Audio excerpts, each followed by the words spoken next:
Hi friends, ഇന്ന് ചെയ്യാൻ പോകുന്ന നല്ല ക്രിസ്പി ആയിട്ടുള്ളൊരു നേന്ത്രപ്പഴത്തിൻ്റെ പൊരിയാണ്.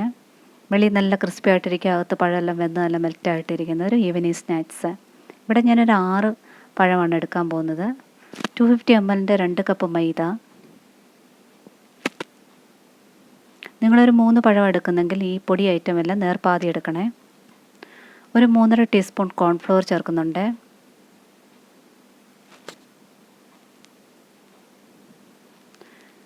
ഇതിലോട്ട് മഞ്ഞൾപ്പൊടി കളറിനും ടേസ്റ്റിനും വേണ്ടി, ഉപ്പ്, 2 ടീസ്പൂൺ പഞ്ചസാര,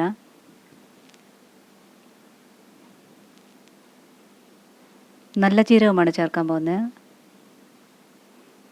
ഈ എള്ളാണ് ചേർക്കുന്നത്. എള്ള് ഞാൻ ലൈറ്റായിട്ടൊന്ന് നെയ്യിൽ ഫ്രൈ ചെയ്തെടുത്തിട്ടുണ്ട്. കുറച്ച് നെയ്യിൽ ടേസ്റ്റിന് വേണ്ടി. എള്ള ആവശ്യത്തിന് ചേർക്കുക, നിങ്ങളുടെ ആവശ്യത്തിന് ചേർത്തോളൂ.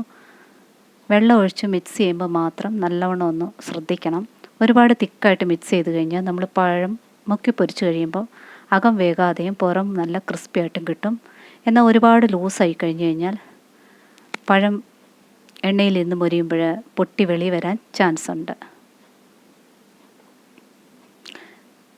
കുറേശ്ശെ വെള്ളം ഒഴിച്ച് വേണം മിക്സ് ചെയ്യാനായിട്ട്. ഈ ഭാഗം മാത്രം പ്രത്യേകം ഒന്ന് ശ്രദ്ധിക്കണം. പഴം അറ്റ്ലീസ്റ്റ് ഈ ഒരു പരുവത്തിലെങ്കിലും പഴുത്തായിരിക്കണം. ഇതിലും കൂടുതൽ പഴുത്താലും നല്ല ടേസ്റ്റ് ആയിരിക്കും. പഴം അരിയുന്ന കുറച്ച് ചരിച്ച് കട്ട് ചെയ്തെടുക്കുക.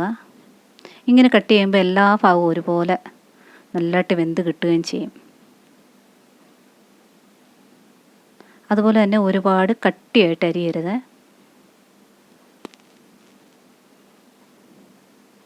പഴം എല്ലാ ഭാഗത്തും, മാവിൻ്റെ എല്ലാ ഭാഗത്തും വരുന്ന രീതിയിൽ മുക്കിയിട്ട് ആ ഒഴുകി വരുന്ന ഭാഗം പാത്രത്തിൻ്റെ സൈഡിലൊന്ന് വടിച്ചിട്ട് ചൂടായ എണ്ണയിൽ വറുത്ത് കോരുക മീഡിയം ഫ്ലെയിമിൽ.